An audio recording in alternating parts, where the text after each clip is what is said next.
அதனால இந்த தேர்தல் நிச்சயமாக ஒரு மாற்றமான ஒரு தேர்தலாக இருக்கும்.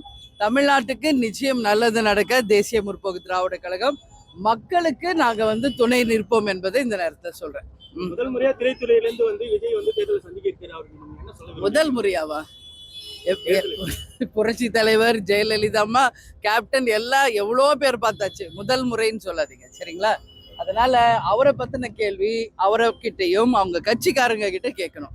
எங்க கிட்ட எங்க கட்சியை பத்தி எங்க கூட்டணியை பத்தி கேளுங்க, நான் பதில் சொல்றேன். ஆமாங்க ஆமாங்க. அத நீங்க விஜய் வரும்போது விஜய்கிட்ட கேளுங்க. எனக்கு எப்படி தெரியும் அவர் எங்கேயோ இருக்காரு, நான் எங்கேயோ இருக்கேன்? இந்த கேள்வி என்கிட்ட கேட்ட எப்படி புரியுதுங்களா? தாவேகா கிட்ட இல்ல விஜய்கிட்ட கேளுங்க.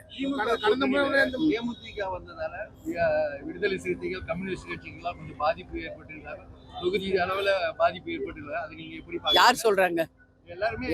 அது கூடுதல் தொகுதி இதெல்லாம் ஏசி எங்களுக்காக பதில் சொல்ல முடியாது.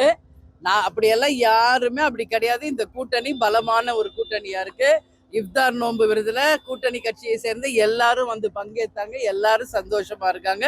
அப்படியெல்லாம் ஒன்றும் கிடையாது. இன்னும் ஓரிரு நாட்களில நிச்சயமாக யாருக்கு எவ்வளவு நம்பர், எந்த தொகுதி என்பது அறிவிக்கப்படும். அதற்கு பிறகு எங்கள் குழு சென்று வேட்பாளரையும் வெகு விரைவில் அறிவிக்கும். நிச்சயமாக எப்பயுமே தேமுதிக தனிச்சு போட்டிட்டு இருக்கோம். ஒவ்வொரு தேர்தலிலும் இதுவரைக்கும் தமிழ்நாட்டில் நடந்த அத்தனை தேர்தல்களிலும் போட்டிட்டு இருக்கோம். உறுதியாக இந்த முறையும் இந்த தேர்தலையும் தேமுதிக சார்பாக போட்டிடுவோம். அதை இப்ப இல்ல, இன்னும் நம்பர் லாக் ஆகணுங்க ஃபர்ஸ்ட்.